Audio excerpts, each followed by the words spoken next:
Class 11th accountancy. Next chapter हम start करें financial statements part 2, final account with adjustment, वित्तीय विवरण part 2, अंतिम खाते समायोजन सहित। इसमें हेडिंग फर्स्ट हमारा जो है समायोजन प्रविष्टियों का अर्थ या meaning of the adjustment entries. Adjustment entries क्या होती हैं इसके बारे में हम यहाँ पर डिस्कस करेंगे, और कौन कौन सी एंट्रीज़ हैं, कैसे उनकी एंट्रीज़ होती हैं, ये भी हम सभी पढ़ेंगे। तो सबसे पहले बिजनेस का सही लाभ या हानि ज्ञात करने के लिए, ट्रू एक्चुअल और true profit and loss certain करने के लिए, या बिज़नेस की फाइनेंशियल पोजीशन या सही आर्थिक स्थिति का पता करने के लिए हमारे को बिज़नेस में एडजस्टमेंट एंट्रीज़ करनी होती हैं। जो चालू वर्ष से संबंधित जितनी भी आय होती हैं, चालू वर्ष मतलब करंट ईयर से रिलेटेड जितनी इनकम होती हैं, एक्सपेंडिचर होते हैं, चालू वर्ष या जो वर्तमान वर्ष हम कहेंगे उससे संबंधित जितनी आय लाभ और व्यय होते हैं, उन सबको हम अपने अकाउंट्स की किताबों में लिखते हैं। अगर कुछ एक्सपेंसेस हमारे छूट गए हैं तो उनको भी अकाउंट की किताबों में एडजस्ट करना है। आगे के पॉइंट्स करने से पहले आसान सी भाषा में एक दो लाइंस में हम लोग यदि मीनिंग समझे कि एडजस्टमेंट क्या चीज़ होती है, तो देखें, हम लोगों ने अकाउंटिंग साइकिल के बारे में पढ़ा कि सबसे पहले ट्रांजैक्शन होती है, उसको जर्नल में लिखते हैं, फिर लेजर में लिखते हैं, फिर ट्रायल बैलेंस बनाते हैं, फिर फाइनल अकाउंट बनाते हैं। फाइनल अकाउंट चैप्टर भी हम लोगों ने कर लिया, उसमें हमने पढ़ा trading account, profit and loss account बनाया, और उसके बाद में बैलेंस शीट बनाई। बैलेंस शीट टैली हो गई तो हमारा सारा अकाउंट का काम ख़त्म हो गया। परंतु कई बार ऐसा होता है कि जब हमने फाइनल अकाउंट बना दिए उसके बाद हमें मालूम चला, उसके बाद हमें याद आया वो ये वाली चीज़ तो हमारी रह गई है, या ये वाली एंट्री हमने गलत कर दी, या ये वाली एंट्री हमारी करने से ही छूट गई है। ठीक है, तब अब ये जो एंट्री करने से छूट गई है अब उसका फिर क्या होगा, उस एंट्री को भी तो करना ही है अकाउंट की किताबों में। तो एक तरीका तो ये होता है कि उस एंट्री को दोबारा से जर्नल में करो, जर्नल को खोलो, उसके बाद उसको एंट्री को करो, फिर उसको लेजर में अलग अलग अकाउंट में पोस्ट करो, फिर उन लेजर के अकाउंट्स को दोबारा से टोटल करो, फिर उनका बैलेंस निकालो, फिर ट्रायल बैलेंस निकालो, फिर ट्रेडिंग अकाउंट बनाओ, फिर उसका ग्रॉस प्रॉफिट निकालो, फिर प्रॉफिट एंड लॉस अकाउंट बनाओ, फिर उसका नेट प्रॉफिट निकालो, फिर बैलेंस शीट बनाओ। ये काफ़ी लंबा प्रोसीजर हमारा हो जाता है। तो इसकी जगह पर जब हमने फाइनल अकाउंट बना लिए हैं, बिल्कुल वहाँ तक हम उस स्टेज तक पहुँच चुके हैं कि अब फाइनल अकाउंट हमने प्रिपेयर करने हैं, तो ऐसी इस कंडीशन में हम क्या करते हैं कि वो जो एंट्रीज छूट गई थी पहले रहने से करने से, उन एंट्रीज़ को हम जर्नल और लेजर में नहीं करके डायरेक्टली फाइनल अकाउंट में बीच में डाल देते हैं। जहाँ की जो एंट्री है वही वहाँ पर डाल दो। अभी इसका मतलब है जो एंट्री छूट गई थी अब उनको हमने अकाउंट में ही बीच में एडजस्ट कर देना है, जर्नल एडजस्ट से शुरू से नहीं करना। तो ये एडजस्टमेंट कहलाती है, छूटी हुई एंट्रीज़ को अकाउंट फाइनल अकाउंट्स में एडजस्ट करना, मतलब कुछ ट्रेडिंग अकाउंट में चला जाएगा, कुछ प्रॉफिट एंड लॉस अकाउंट में चला जाएगा, कुछ बैलेंस शीट में एडजस्ट किया जाएगा। ठीक है, तब ये चीज़ हमने ध्यान में रखनी कि जब हम एडजस्ट कर रहे हैं तो ऐसा नहीं कि हमने मान लो कि सेल की थी, हम भूल गए लिखना तो सेल अकाउंट में डाल दो, नहीं ऐसा नहीं होता। क्योंकि हम जो पढ़ रहे हैं हमारा सिस्टम जो है वो डबल एंट्री सिस्टम है। तो ये चीज़ बहुत इंपॉर्टेंट है ध्यान में रखने के लिए कि डबल एंट्री सिस्टम का मतलब हर एक एंट्री जो हर एक ट्रांजेक्शन जो है उसको दो जगह लिखा जाता है, एक डेबिट और दूसरा क्रेडिट में। तो कहने का मतलब जब एडजस्ट हम करेंगे तो एडजस्टमेंट भी दो जगह पर होगी, एक डेबिट में होगी और एक क्रेडिट में होगी। बहुत इंपॉर्टेंट चीज़ है एडजस्टमेंट को समझने के लिए। ठीक है, हर एक एडजस्टमेंट जो है वो दो जगह की जाती है, तो उसका डबल इफेक्ट होता है, एक डेबिट में और एक क्रेडिट में। अब जल्दी से हम आते हैं, न्यूमेरिकल क्वेश्चन हम करेंगे इसके, तब आपको अच्छे से समझ में आ जाएगा। नेक्स्ट टॉपिक पर आते हैं जो कि समायोजन की आवश्यकता, उद्देश्य, necessity and objects of adjustments. पहला पॉइंट है सही लाभ हानि का पता लगाने के लिए, to find out the true profit and loss. जब हम कोई एंट्री छूट गई थी उसको भी हम अकाउंट में लिखेंगे, तभी तो हमें मालूम चलेगा कि भाई सही वास्तव में क्या हुआ था। क्योंकि कुछ एंट्रियाँ रह गई हैं उसके बाद हम प्रॉफिट एंड लॉस पता कर रहे हैं, तो इसका मतलब वो सही नहीं होगा। सेकेंड पॉइंट हमारे को दिया गया व्यवसाय की आर्थिक स्थिति का पता लगाना, to find out the actual financial position of the business. वास्तविक आर्थिक स्थिति का पता लगाने के लिए, धन की स्थिति, आर्थिक स्थिति होती है धन की स्थिति, फाइनेंशियल पोजीशन धन की पोजीशन या फाइनेंस की पोजीशन होती है। तो हमारे पास कितने एसेट्स हैं, वास्तव में कितनी लाइबिलिटीज़ हैं, ये सभी कुछ, अगर कोई पैसा किसी का देना था दे दिया है, कोई एसेट है लिखने से रह गया, वो सारी चीज़ों को प्रॉपरली लिखो, उसके बाद पता लगाओ कि कितनी एसेट और लाइबिलिटीज़ हैं। थर्ड पॉइंट हमारे को दिया कि बहियों में जो लेखा नहीं किया गया उसे करना, entries which have not been made should now be entered. जो एंट्रीज हमने अपनी अकाउंट की किताबों में नहीं की हैं, छूट गई हैं, उनको अब हम करेंगे। अगला है पुस्तकों में मिली अशुद्धियों को दूर करना, to rectify the errors in the accounting books. अगर अकाउंट की किताबों में कुछ अशुद्धियाँ, कुछ गलतियाँ हमें पता लगी, कुछ मिस्टेक्स हमारे को पता लगी, कुछ एरर्स हमारे को पता लगे, तो उनको अब हम अपनी किताबों में ठीक करेंगे। पाँचवा पॉइंट है अपूर्ण लेन देनों को पूर्ण करना, to complete the incomplete record. अगर कोई चीज़ अधूरी रह गई है, इनकम्प्लीट रह गई है अकाउंट की किताबों में, तो उसको कंप्लीट किया जाएगा। सिक्स पॉइंट है समस्त आय, चाहे वो हमको मिली है या नहीं मिली, ठीक है, तो उसे सम्मिलित करना, उसे इंक्लूड करना, उसे लिखना। To include all the incomes either received or not. Income चाहे हमें मिल चुकी है या नहीं मिली, उसको अपनी किताबों में हमें लिखना है, ठीक है। व्यय, समस्त व्यय, 7 पॉइंट है। व्यय मतलब खर्चे, एक्सपेंसेस, चाहे हमने पैसा उनका दे दिया है या देना है, उसे भी हम अपनी किताबों में इंक्लूड करेंगे। To include all the expenses either paid or not paid. आठवां पॉइंट है समस्त आयों का लेखा करना जो अग्रिम रूप से प्राप्त हुई हैं। To record all the incomes which have been received in advance. Advance में अगर कोई इनकम, एडवांस में अगर किसी व्यक्ति ने हमको किराया दे दिया है, किसी व्यक्ति ने कमीशन दे दी है, किसी आदमी ने रेंट दे दिया है, ठीक है, तो ये सारी जो एडवांस में इनकम हमको प्राप्त हो गई हैं, उनको भी हम अपनी किताबों में लिखेंगे। एडवांस मतलब अगले साल का पैसा। तो समस्त व्ययों का लेखा करना जो अग्रिम रूप में चुका है। एडवांस में हमने कोई पैसा किसी को दे दिया खर्चे का, ठीक है। To record all the expenses which have been paid in advance, उनको भी हम लिखते हैं। और डेप्रिसिएशन इत्यादि के जो कुछ प्रोविजंस होते हैं, उनको भी हम अपनी किताबों में एडजस्टमेंट में ही बनाते हैं। तब अगला जब एडजस्टमेंट हम करेंगे तो उसमें कुछ एक चीज़ें ध्यान में रखने वाली होती हैं। तो अगला हेडिंग है समायोजन करते समय ध्यान रखने योग्य बातें। Point two remember while doing adjustments और मेकिंग एडजस्टमेंट एंट्रीज। पहला पॉइंट दिया गया प्रश्न में, सामान्यतः जब भी हम एडजस्टमेंट के क्वेश्चंस करते हैं तो हमारे को एक ट्रायल बैलेंस दिया होता है और उसके नीचे कुछ एडिशनल इन्फॉर्मेशंस दी होती हैं, अतिरिक्त सूचनाएं, ठीक है। एक ट्रायल बैलेंस दिया होगा और उसके नीचे लिखा होगा एडिशनल इन्फॉर्मेशन या अतिरिक्त सूचनाएं। तो ये जो एडिशनल इन्फॉर्मेशन ट्रायल बैलेंस के नीचे दी होती हैं, क्वेश्चन के नीचे दी होती है एक्स्ट्रा, इनको फिर हम अपने अकाउंट में बीच में एडजस्ट करते हैं और दो दो जगह लिखते हैं। तो पहला प्रश्न में ट्रायल बैलेंस और अतिरिक्त सूचनाएं होती हैं, जिसके आधार पर ये एडजस्टमेंट्स की जाती हैं। अगली लाइन में हमने मार्क किया हुआ पेंसिल से, ये सभी एडजस्टमेंट को फाइनल अकाउंट में दो जगह पर दिखाया जाता है ताकि दोहरी प्रविष्टि या डबल एंट्रीज हो जाए इसकी। उसके बाद में सेकंड लाइन के लास्ट में फिर दिया गया ट्रायल बैलेंस में दिखाई गई मदों को दोहरा दोहरा लेखा जो है पहले ही हो चुका होता है। अगर ट्रायल बैलेंस के अंदर कोई आइटम आ चुकी है तो इसका मतलब है इसको दो जगह पहले ही लिखा जा चुका है। इसको हमने पहले जर्नल में लिखा था, फिर लेजर में लिखा था, फिर ये ट्रायल बैलेंस में आया, मतलब इसकी डबल एंट्री हो चुकी होती है। और जब हम फाइनल अकाउंट बनाते हैं तो उसमें भी उसको इंक्लूड कर लिया होता है, उसकी एक बार एंट्री हो चुकी होती है, चाहे वो हमने ट्रेडिंग अकाउंट में की है, प्रॉफिट एंड लॉस अकाउंट में की हो या बैलेंस शीट में की हो, ठीक है। अगला हमारे को दिया गया, यदि कोई एंट्री ट्रेडिंग या प्रॉफिट एंड लॉस अकाउंट में से घटाई जाती है तो उसे विपरीत तरफ लेखा किया मानना चाहिए।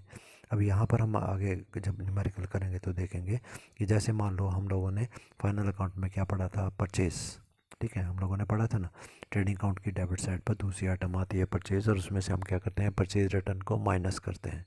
तो क्योंकि डेबिट साइड पर हम परचेज़ में से परचेज़ रिटर्न घटा रहे हैं, तो एक्चुअली वो परचेज़ रिटर्न जो है वो कौन सी साइड की आइटम है, क्रेडिट साइड की आइटम है, ठीक है। जब उसको हम डेबिट साइड पे लिखते हैं तो माइनस की बन जाती है वो।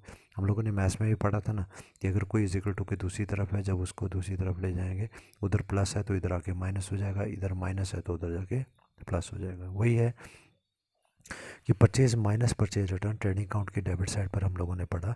तो माइनस परचेज रिटर्न का मतलब है कि ये परचेज रिटर्न वास्तव में क्रेडिट साइड की आइटम है जिसको हमने डेबिट साइड पर लिखा, तो ये माइनस दिखाया। ऐसे ही देखो क्रेडिट साइड पर ट्रेडिंग अकाउंट में हम लोगों ने पढ़ा था सेल में से सेल रिटर्न माइनस करते हैं, तो क्रेडिट साइड पर हम माइनस कर रहे हैं सेल रिटर्न को, इसका मतलब वो एक्चुअली डेबिट साइड की आइटम है, तो ये हम यहाँ पर बताना चाह रहे हैं। उसके बाद अगला है समायोजना का विस्तार पूर्वक वर्णन, detail description of the adjustment. अभी हम प्रैक्टिकल न्यूमेरिकल पार्ट करने जा रहे हैं, बहुत इंपॉर्टेंट। जब तक ये चीज़ समझ में नहीं आएगी तब तक एडजस्टमेंट्स आप नहीं कर पाएंगे, और एडजस्टमेंट और फाइनल अकाउंट तो आखिर तक जितने भी अकाउंटेंसी चलेगा वहाँ तक बहुत इंपॉर्टेंट है। बहुत सारे स्कूल्स में या टीचर्स ये नहीं बताते कि एडजस्टमेंट कौन सी डेबिट साइड पर की गई तो क्यों की गई, क्रेडिट साइड पर की गई तो क्यों की गई। वो सीधे लिस्ट बता देते हैं कि ये लिस्ट है, आप इसको याद करो, ठीक है। तो वो बच्चे याद कर लेते हैं, पर कन्फ्यूजन हमेशा ही रहती है। तो हम यहाँ पर याद करने का काम तो करेंगे ही, पर पहले हम समझ के याद करेंगे ताकि कोई चीज़ आपको भूले नहीं। तो देखें कैसे कैसे हम करते हैं। सबसे पहले फर्स्ट आइटम हम एडजस्टमेंट को ध्यान से करेंगे, ध्यान में रखेंगे। एडजस्टमेंट को करने से पहले एक दो चीज़ें हम डिस्कस कर लेते हैं कि एडजस्टमेंट कैसे की जाती हैं। देखो हमारे अकाउंट कौन कौन से हो गए, एक हो गया ट्रेडिंग अकाउंट, दूसरा हो गया प्रॉफिट एंड लॉस अकाउंट, और तीसरा होता है बैलेंस शीट। तीन चीज़ें आती हैं अकाउंट में हमारे, ठीक है। अब ये आपने ध्यान में रखना है। हम लोगों ने जब थ्योरी पढ़ी थी फाइनल अकाउंट्स की पहले वाले चैप्टर में, तो वहाँ पर हमने पढ़ा कि भाई फाइनल अकाउंट में एक चीज़ आती है इनकम स्टेटमेंट, जिसको हम बोलते हैं आय विवरण। आय विवरण का मतलब क्या होता है, जब हम ट्रेडिंग अकाउंट और प्रॉफिट एंड लॉस अकाउंट को मिला देते हैं, उसको एक बना देते हैं, तो उसको आय विवरण कहा जाता है। वैसे तो दोनों अलग हैं, पर जब दोनों को मिला करके एक अकाउंट बना दिया जाए तो उसको आय विवरण कहते हैं। तो आय विवरण का जो पहला पार्ट होता है वो ट्रेडिंग अकाउंट होता है, दूसरा पार्ट जो होता है प्रॉफिट एंड लॉस अकाउंट होता है ये आय विवरण या इनकम स्टेटमेंट ही है, ठीक है। तो इसका मतलब ये हुआ कि एक जो एडजस्टमेंट का पार्ट है, चाहे वो डेबिट होगा या क्रेडिट, दो पार्ट होते हैं ना, एक चाहे डेबिट है या क्रेडिट, तो एक पार्ट जाएगा इनकम स्टेटमेंट में। इनकम स्टेटमेंट का मतलब या तो ट्रेडिंग या प्रॉफिट एंड लॉस अकाउंट में, और दूसरा पार्ट हमेशा जाता है बैलेंस शीट में, ठीक है। तब हम आते हैं फर्स्ट एडजस्टमेंट पे, क्लोजिंग स्टॉक। ध्यान से समझेंगे कैसे हम कर रहे हैं इसको। तो क्लोजिंग स्टॉक हमारे पास दिया गया, तो वर्ष के अंत में क्लोजिंग स्टॉक होता क्या है, साल के आखिर में जो सामान हमारा बिना बिका रह जाता है उसको हम क्लोजिंग स्टॉक कहते हैं। तो इसकी मूल्यांकन के लिए आप लोग पढ़ेंगे इसकी वैल्यू कैसे कैलकुलेट करते हैं। तो वैल्यू के लिए एक फॉर्मूला है इसका कि कॉस्ट प्राइस या market price which ever is less. Closing stock is valued at market price of the cost price which ever is less. कि हमारे जो क्लोजिंग स्टॉक होता है उसकी कॉस्ट प्राइस मतलब लागत मूल्य या बाजार मूल्य, दोनों में से जो कम हो उसके ऊपर इसकी वैल्यू कैलकुलेट की जाती है। अब बाजार मूल्य या लागत मूल्य का क्या, लागत मूल्य का मतलब होता है कितने में हमने खरीदी थी, हमको इसकी क्या कॉस्ट पड़ी थी, जितने में हमने खरीदी वो होगी कॉस्ट प्राइस, और जो आज की तारीख में बाज़ार में उसका रेट है उसे बाज़ार मूल्य या मार्केट वैल्यू कहा जाता है। दोनों में से जो कम होती है उसे यहाँ पर दिखाया जाता है। अब ये हम लोग पहले भी पढ़ चुके हैं वैसे क्लोजिंग स्टॉक के बारे में फर्स्ट चैप्टर में। ये क्लोजिंग स्टॉक हमारा जो होता है, जैसे हम लोगों ने पढ़ा था कि ट्रेडिंग अकाउंट जब हम बनाते हैं तो ट्रेडिंग अकाउंट की डेबिट साइड पर सबसे पहली आइटम आती है opening stock, to opening stock, और ट्रेडिंग अकाउंट की क्रेडिट साइड पर सबसे लास्ट आइटम आती है क्लोजिंग स्टॉक, ठीक है। तो डेबिट साइड पर ओपनिंग स्टॉक, क्रेडिट साइड पर क्लोजिंग स्टॉक। तो एक आता है ये ट्रेडिंग अकाउंट की क्रेडिट साइड पर बाय क्लोजिंग स्टॉक, ठीक है। दूसरा देखो जो स्टॉक हमारे पास बचा हुआ है, जो सामान हमारे पास बचा हुआ है वो हमारी एसेट भी है, हमारी संपत्ति भी है, इसलिए हम उसको क्या करते हैं बैलेंस शीट में एसेट साइड पर लिखते हैं। तो ये एसेट हमारा बैलेंस शीट के ऐसे दो जगह पे आ गया, एक आ गया ट्रेडिंग अकाउंट क्रेडिट साइड, दूसरा आ गया बैलेंस शीट एसेट साइड। अब यहाँ पर ये चीज़ ध्यान रखनी है आप लोगों ने कि बैलेंस शीट हमारी जो होती है उसमें दो साइड होती हैं। लेफ़्ट साइड जो होती है उसको हम बोलते हैं लायबिलिटी साइड, और जो राइट साइड होती है उसको हम बोलते हैं एसेट साइड। वैसे तो इसके बारे में डेबिट और क्रेडिट नहीं कहा जाता, परंतु जब हम क्वेश्चंस को सॉल्व करेंगे तो आप लोगों ने ध्यान रखना है कि जो राइट साइड होती है जिसको हम बोलते हैं एसेट साइड, ये हमारी डेबिट साइड होती है, उल्टी साइड होती है इसकी। और जो लायबिलिटी साइड होती है लेफ्ट हैंड साइड, ये हमारी क्रेडिट साइड होती है, ठीक है। तो बैलेंस शीट में एसेट साइड डेबिट है और लायबिलिटी साइड क्रेडिट है। तो देखो अभी जो एडजस्टमेंट हमने की है क्लोजिंग स्टॉक की, उसमें हमने क्या किया, बैलेंस शीट में एसेट साइड पर लिखा क्लोजिंग स्टॉक। तो एसेट साइड मैंने बताई आपको डेबिट होती है, और ट्रेडिंग अकाउंट की कौन सी साइड पर आ गया क्लोजिंग स्टॉक, क्रेडिट साइड। तो एक डेबिट एक क्रेडिट में आ गया ना, ठीक है। अब उसने बोला कि अगर ये हमारे को बैलेंस क्लोजिंग स्टॉक अगर ट्रायल बैलेंस के अंदर दिया जाए तब इसे केवल बैलेंस शीट में ही दिखाते हैं, इसे फिर ट्रेडिंग अकाउंट में नहीं दिखाते। अब अगला आइटम पर आते हैं जो हमारा है अदत्त व्यय, आउटस्टैंडिंग एक्सपेंसेस और expenses due but not paid. अब अदत्त व्यय, outstanding expenses, expenses due but not paid का क्या मतलब। आउटस्टैंडिंग एक्सपेंसेस का मतलब होता है ऐसे वो सारे खर्चे जो खर्चे तो हो चुके हैं परंतु अभी तक हमने उसके पैसे नहीं दिए, ठीक है। जैसे देखो राइट साइड पे एक ब्लॉक बनाया है मैंने और उसके अंदर लिखा है कि जनवरी फरवरी मार्च अप्रैल, साल में 12 महीने हो गए। तो जो जनवरी महीने में वर्कर ने काम किया, ठीक है, उसकी तनख्वाह कब दी जाएगी, पहली फरवरी को। फरवरी महीने में काम करेगा तो पहली मार्च, पहली मार्च को काम करेगा तो पहली अप्रैल, ऐसे हर महीने में काम करता है तो अगली तारीख को दी जाती है। पर दिसंबर महीने में जो वर्कर ने काम किया उसकी तनख्वाह कब दी जाएगी, 1 जनवरी को। पर अकाउंट तो हमारे बंद हो गए 31 दिसंबर को ही। इसका मतलब दिसंबर महीने की जो तनख्वाह थी वो हमने इस साल नहीं दी कागज़ों में, तो वो 1 जनवरी को दी, तो वो अगला साल शुरू हो जाएगा तो अगले साल दी। तो ये जो आखिरी महीने की तनख्वाह है, दिसंबर महीने की जो सैलरी है, जो कि इस साल नहीं दी गई, परंतु वर्कर ने तो इस साल काम कर लिया, खर्चा तो इस साल का हो गया, ठीक है। ऐसे खर्चे को हम बोलते हैं आउटस्टैंडिंग एक्सपेंसेस, ठीक है।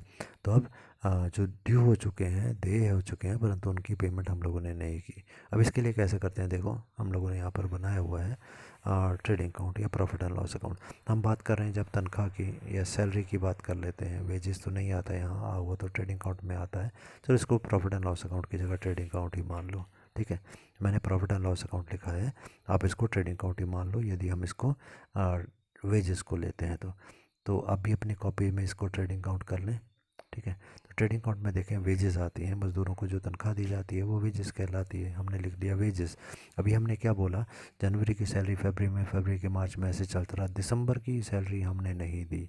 तो इसका मतलब कितने महीनों की सैलरी दी होगी, साल में से 1 महीने की नहीं दी तो 11 महीने की दी, क्योंकि साल में 12 महीने होते हैं। तो हम लिखेंगे ट्रेडिंग अकाउंट की डेबिट साइड पर टू वेजेस 11,000 रुपये, 11,000 रुपीज़, क्लियर। अब ये 12वें महीने की तनख्वाह जो दिसंबर महीने की सैलरी है, वो भी तो इस साल का खर्चा है, इस साल वर्कर ने काम किया तो इस साल का खर्चा है, चाहे हमने दिया नहीं। इसलिए ट्रेडिंग अकाउंट की डेबिट साइड पर वेजेस तो 11,000 लिखेंगे कि वेजेस 11,000 हम पे कर चुके हैं, पर 1,000 जो वेजेस हैं वो आउटस्टैंडिंग है, ये पैसे हमने देने हैं, क्योंकि ये खर्चा है हमारा, इसलिए हम इसको ट्रेडिंग अकाउंट की डेबिट साइड पर दिखाएंगे। पहले लिखेंगे वेजेस 1,000, आउटस्टैंडिंग वेजेस लिखेंगे दिसंबर महीने की वेजेस लिखेंगे 11,000, आउटस्टैंडिंग वेजेस लिखेंगे 1,000 दिसंबर महीने की। तो टोटल कितनी बन गई वेजेस हमारी ट्रेडिंग अकाउंट की डेबिट साइड पर, 12,000 रुपये, साल के 12,000 हो गई। अब एक और चीज़, अब ये देखो हमने कहाँ पर लिखा, इसको ट्रेडिंग अकाउंट की डेबिट साइड पर लिखा, ठीक है। अब डेबिट में हो गया तो क्रेडिट में भी तो आना चाहिए। अब आते हैं बैलेंस शीट में।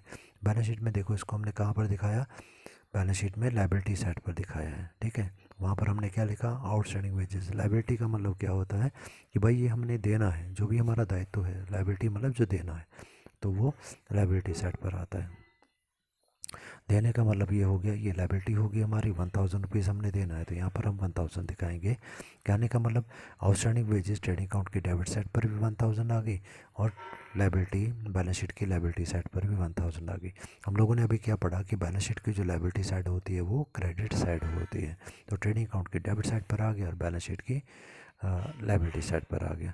अगर ये हमारे को ट्रायल बैलेंस में ही दिया हो तो इसे केवल बैलेंस शीट में दिखाया जाता है। तो नेक्स्ट आइटम पर आते हैं, वो हमारा है पूर्व दातव्य है, जिसे हम कहते हैं प्री पेड एक्सपेंसेस, जिसको अनएक्सपेक्टेड एक्सपेंसेस और एक्सपेंसेस पेड इन एडवांस भी कहते हैं। तो मतलब समझते हैं इसका मतलब क्या हुआ, ऐसे खर्चे जो हमने एडवांस में दे दिए, प्री पेड, पूर्व दत्त, पूर्व मतलब पहले, दत्त मतलब दिए हुए, व्यय होते हैं खर्चे।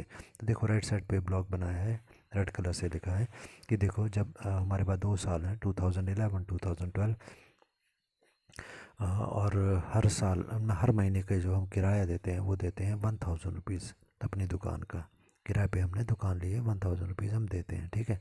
तो अभी देखो जो 2011 का किराया कितना बना, हर महीने का 1,000 है, तो 12 महीने का 12,000। पर जब हमने ये दुकान किराए पे ली तो उस टाइम पर हमने क्या किया, जो जो मालिक था इस बिल्डिंग का, उसको हमने सीधा ही 24,000 रुपीज़ दे दिया, ठीक है। हमने बोला भाई ये पकड़ो 24,000 रुपया, 2 साल का हो गया, अब हम आपको 2 साल तक कुछ नहीं देंगे। ये 24,000 हमने क्या किया, इकट्ठा ही पे कर दिया।